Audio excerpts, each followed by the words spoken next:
Hey everybody, Jay Santana here. Kind of up on my soapbox today about this whole gun control thing. Not necessarily about the guns themselves. Today I want to talk about the kids who've organized this amazing movement nationwide, right here in the good old United States of America. These 14 to 18-year-old kids that are in high school have taken it upon themselves to, guess what? Organize a movement in a week that spans New York, California, Florida, Alaska, Hawaii, everywhere. The entire nation is involved. The entire nation is listening to these kids, guys. They are paying attention. As a political organizer for most of my adult years, I know how difficult it is to get a movement started.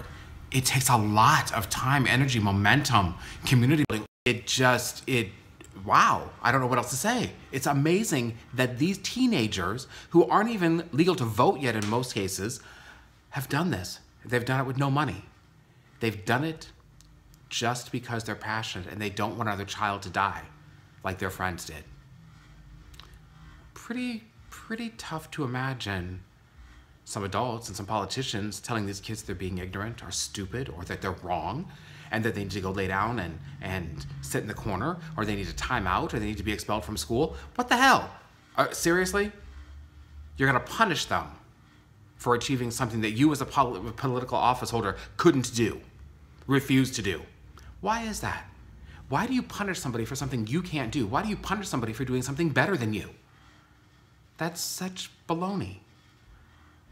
It really is. It's truly a bunch of crap. What sense does it make, guys? These kids are passionate about saving lives.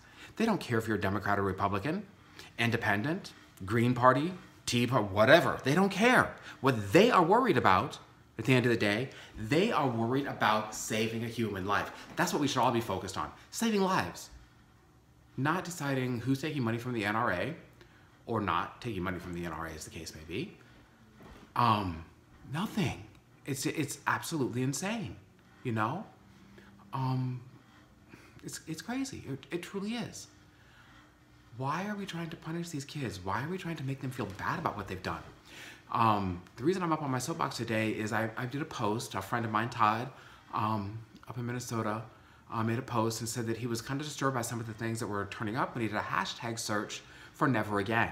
That's the hashtag the kids started using for their movement, along with Youth Can Do It, and Enough.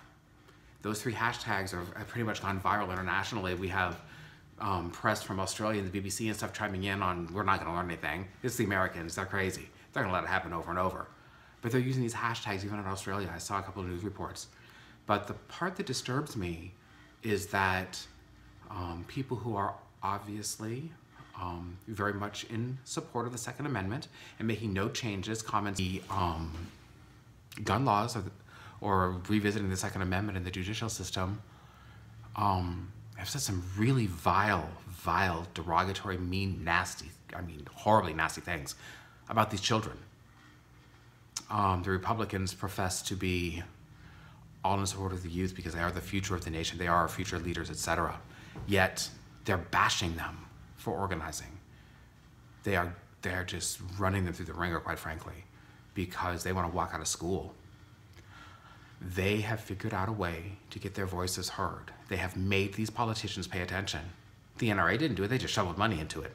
The PACs and special interests that oppose semi-automatic weapons and automatic weapons haven't been able to do it with all the money they put into it. It's crazy. It really is crazy. You know, they haven't been able to do it for decades.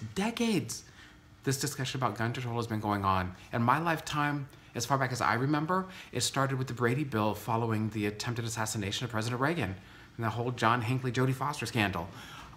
It's been going on since then, and we toughen them up, and then the courts say no, and then we toughen them up, and then the courts say no. We toughen stuff up, and the courts say no, or the courts toughen them up, and then the legislators legislate a new law. And they just, come on. Pay attention to these kids. These are our children. One thing I think the politicians aren't really paying attention to right now, quite frankly, is that some of them are going to be of age to vote in November. Even more of them are going to be of age to vote in November of 2020. And guess what? Y'all aren't going to have jobs because you're telling them that they're doing the wrong thing by exercising their First Amendment right to peacefully assemble, to have their grievances redressed by the government.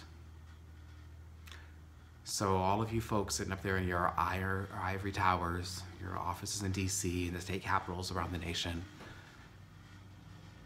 as you pontificate about protecting the Second Amendment and those precious, precious guns of yours, think about what you're saying about the kids who are exercising their rights as citizens of this country under the First Amendment to peacefully assemble, to peacefully protest, to gather together as a group and require, or request, I guess, that the government hear them.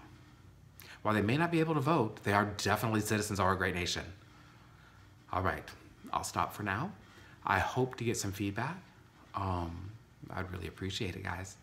You guys have a great day, and we will talk again very soon.